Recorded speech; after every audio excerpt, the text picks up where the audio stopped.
Hey, good afternoon, everybody. It's November 25th, 2023. Really late afternoon today. Had to do a little bit outside work. Just got finished. We are going to read from 2 Kings chapter 23, verse 31 to 24:17. All right, so Josiah died in battle. He was the last good king of Judah. We're going to see two of his sons come along really quickly. They do evil. So again, we understood under Josiah that the kingdom of Judah was coming to an end. God had made his decision to wipe it out. It was just kind of limping along. And we see that he was right, because the next two kings go back to doing evil again. Let's go ahead and we're going to read 2 Kings chapter 23, verse 31 to 24:17.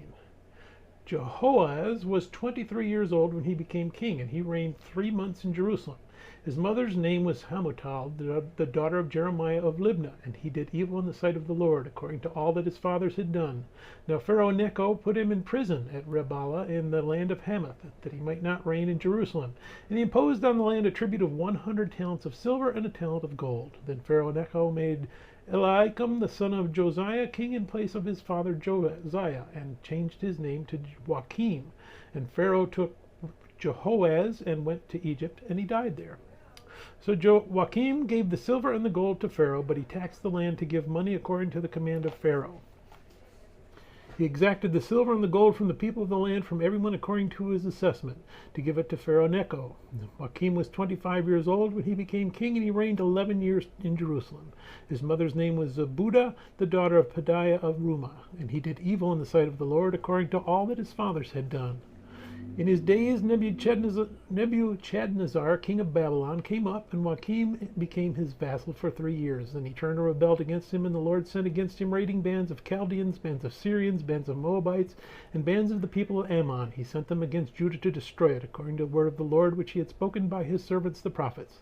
Surely at the commandment of the Lord this came upon Judah, to remove them from his sight because of the sins of Manasseh, according to all that he had done, and also because of the innocent blood that he had shed, for he had filled Jerusalem with innocent blood, which the Lord would not pardon.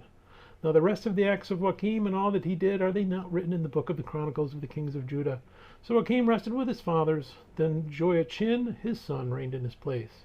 And the king of Egypt did not come out of his land any more, for the king of Babylon had taken all that belonged to the king of Egypt, from the brook of Egypt to the river Euphrates.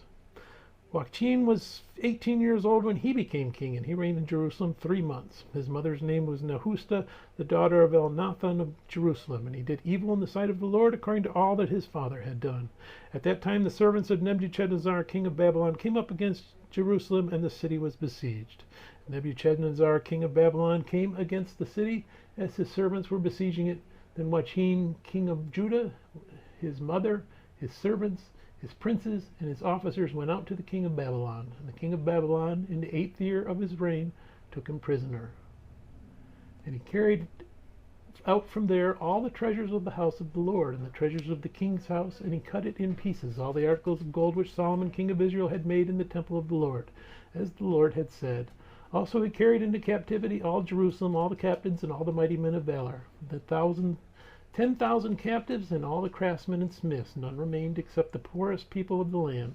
And he carried Joachim captive up to Babylon, the king's mother, the king's wives, his officers, and the mighty of the land. He carried into captivity from Jerusalem to Babylon all the valiant men, 7,000, and craftsmen, smiths, 1,000. All who were strong and fit for war, these the king of Babylon brought captive to Babylon.